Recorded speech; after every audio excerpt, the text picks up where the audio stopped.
Hello and welcome. Today we're going to be starting some seeds, but we're going to be doing things a little bit differently this time.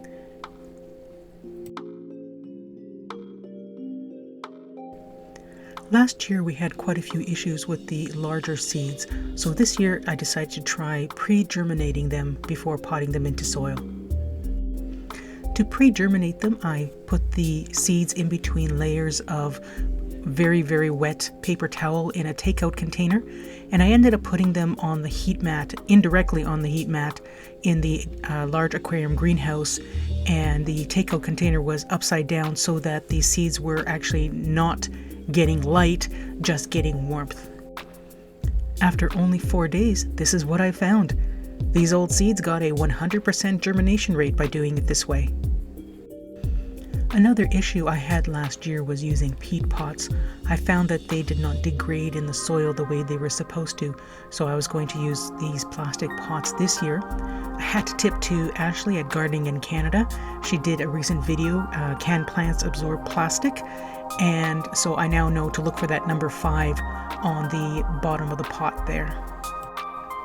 Because the drainage holes are so large in these pots, when I added the labels to them, I also put coffee filters on the bottom, and that's just to keep the seed starting mix from falling through. Let's see what we can do here. Let's start with the Crespo squash. These ones here are the Crespo squash. You can see that the roots came out where I snipped the shells to scarify them. So that definitely made a difference. And there we go.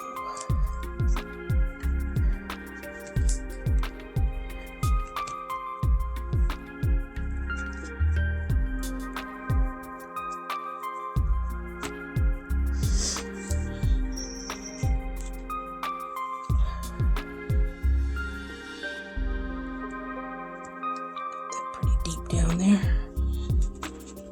Such big seeds.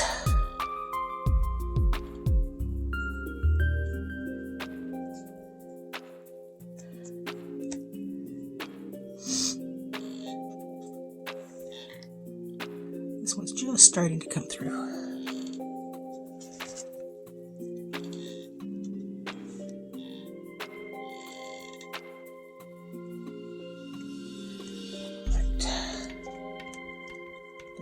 In. And then the next one's here. Got the drum gourds.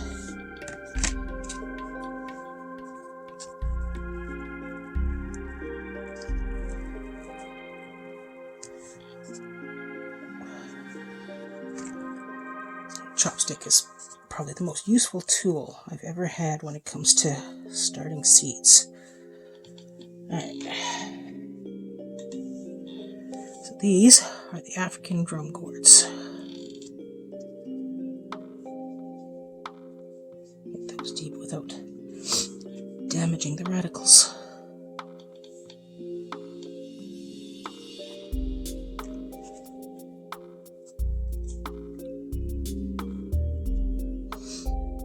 One of the things I've found with these big seeds is when they finally come through the soil, the shells tend to get hung up on the seed leaves.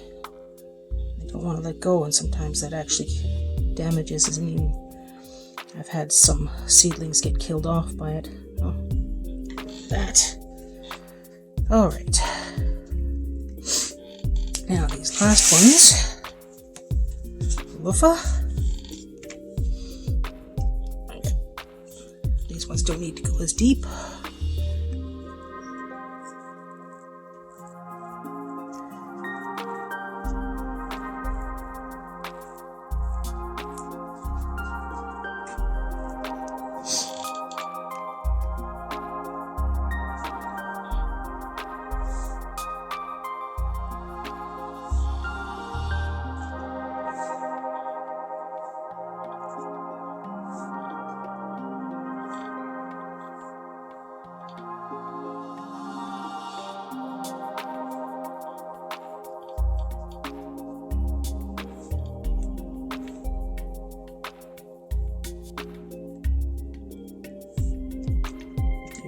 the last of my Luffa seeds. If I want to grow them again, I either have to save seeds or buy more. Hopefully, we'll actually have something we can save seeds from. Now I'm just going to mist these just to sort of settle the soil around the seeds. The seed starting mix I'm using here is pre-moistened, as you can probably see.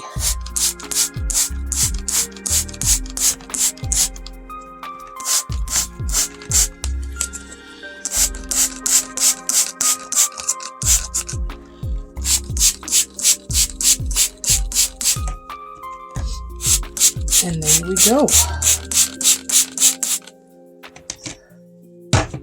Alright, so we have our Luffa gourds, our African drum gourds, and our Crespo squash started. And now we have them in our large aquarium greenhouse.